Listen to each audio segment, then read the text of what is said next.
मेरा मन हमेशा परेशान रहता है और परेशान क्यों रहता है, इसको कैसे शांत किया जाए। जिस प्रकार से एक बालक पिता के साथ मेले में गया, मेले में बहुत अच्छे खिलौने दिखे, गुब्बारे दिखे, बहुत सी चीज़ें दिखी। पिताजी ये भी दिला दो, वो भी दिला दो, ये भी दिला दो, हर ओर वह इशारा करता है।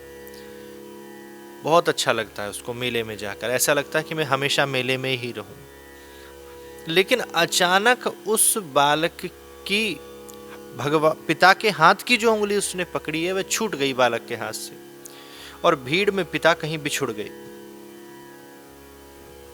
1-2 मिनट ध्यान नहीं दिया, देखता रहा मेला, और जब ध्यान आया तो पिताजी गायब। उस स्थिति में जब वो बालक रोना शुरू कर दे तो उस बालक को चाहे आप खिलौना देखिए या आप बैलून दे दीजिए या पैसा दे दीजिए, कुछ खिला पिला दीजिए, तो वो कुछ नहीं लेगा। उसको सिर्फ पापा या मम्मी ही उस समय चाहिए। क्यों चाहिए?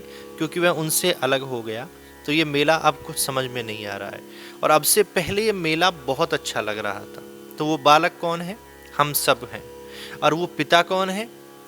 ईश्वर है, परमात्मा है, भगवान है, जिनकी उंगली हमने छोड़ दी है, जिनको हमने भुला दिया है। तो ये संसार रूपी मेला हमें अच्छा नहीं लग रहा, और इस संसार रूपी मेले में हमारा मन जो है वह बहुत ज़्यादा अशांत है। इसलिए अगर आप चाहते हैं कि आप परेशान ना रहें, इस संसार में आप प्रसन्न रहें, अकेलापन आपको ना सताए, तो भैया इस मेले को देखने में जितना प्रयास कर रहे हो, मेले में शांति जितनी ढूंढ रहे हो, उतनी उस पिता को खोजने का प्रयास अगर आपने किया तो आपके जीवन में प्रसन्नता भी आएगी, आपके जीवन में आनंद भी आएगा। तो वह पिता परम पिता परमेश्वर है। भगवान के संग को आप कैसे ना कैसे प्राप्त करें, चाहे दर्शन से, चाहे श्रवण से, चाहे धाम में जा कर के।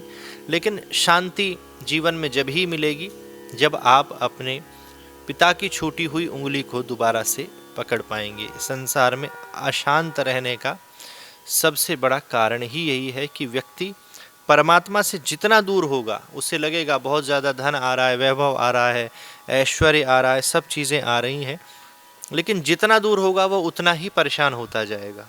और भगवान के जितने समीप रहोगे, देखो इस ब्रजमंडल में, वृंदावन में आकर आप देखो, ऐसे ऐसे संत हैं जिनकी आयु बहुत हो गई है, भोजन की व्यवस्था नहीं है, रहने के लिए छत नहीं है, और फिर भी वह देखो कितने आनंद में हमेशा भजन करते मिलते हैं, कीर्तन करते मिलते हैं।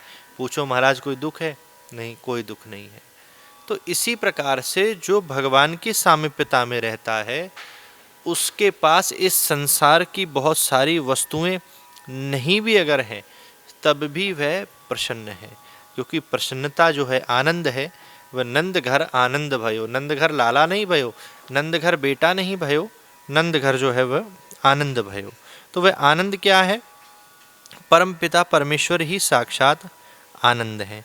तो वह जब हमारे संग रहेंगे तो हम भी आनंद में ही हमेशा रहेंगे। इसलिए भगवान की सामीप्यता को बढ़ाइए, संसार से थोड़ी सामीप्यता कम करिए। मैं ये नहीं कह रहा कि आप संसार के धर्म को ना निभाइए, परिवार के साथ ना रहिए, व्यापार नौकरी आदि ना करिए, सब करिए, लेकिन थोड़ी सामीप्यता अगर ठाकुर जी से आपकी बढ़ गई तो आपकी ये परेशानी अपने आप दूर हो जाएगी। कब आप आनंद में रहने लगेंगे, कब आप आनंद में झूमने लगेंगे, आपको पता ही नहीं चलेगा। क्योंकि जन्म हुआ था तब भी हम अकेले आए थे, और यहाँ से जाना भी हमें अकेले ही है।